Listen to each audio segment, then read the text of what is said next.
எல்லாரும் நல்லா இருக்கீங்களா? இது என் ஃப்ரெண்டு சேச்சியோட ரெசிபி. ரொம்பவே நல்லா இருந்துச்சு. அதனால தான் ஷேர் பண்ணுறேன்.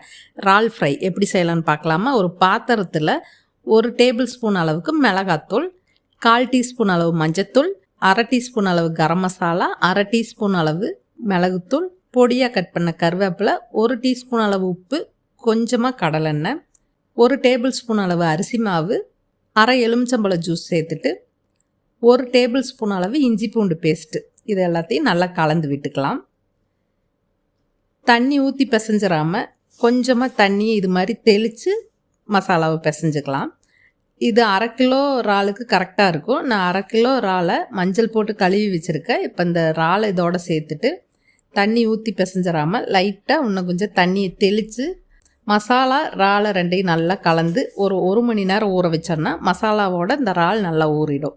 நேரத்துக்கு அப்புறமா இதை ஆயில் ஃப்ரை பண்ணாமல் தவா ஃப்ரை பண்ணிக்கலாம்.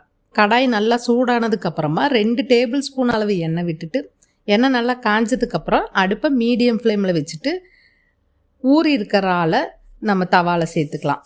அடுப்பை மீடியம் ஃப்ளேமில் வச்சுட்டு ஒரு சைடு 3 நிமிஷம் வேக விட்டுட்டு திருப்பி போட்டு இன்னொரு சைடு 3 நிமிஷம் வேக விட்டோன்னா இறால் ஃப்ரை ரெடி ஆயிடும்.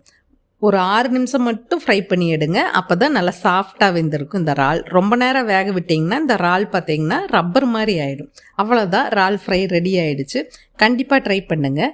ரச சாப்பாடு எல்லா வெரைட்டி ரைஸ்க்கும் இந்த இறால் ஃப்ரை நல்லாயிருக்கும். கண்டிப்பாக ட்ரை பண்ணி பார்த்துட்டு எப்படி வந்துச்சுன்ற ஃபீட்பேக்கை நம்ம கமெண்ட் செக்ஷனில் சொல்லுங்கள். திரும்ப ஒரு நல்ல ரெசிபியில் சந்திக்கலாம். அது வரைக்கும் thank you, bye bye, take care.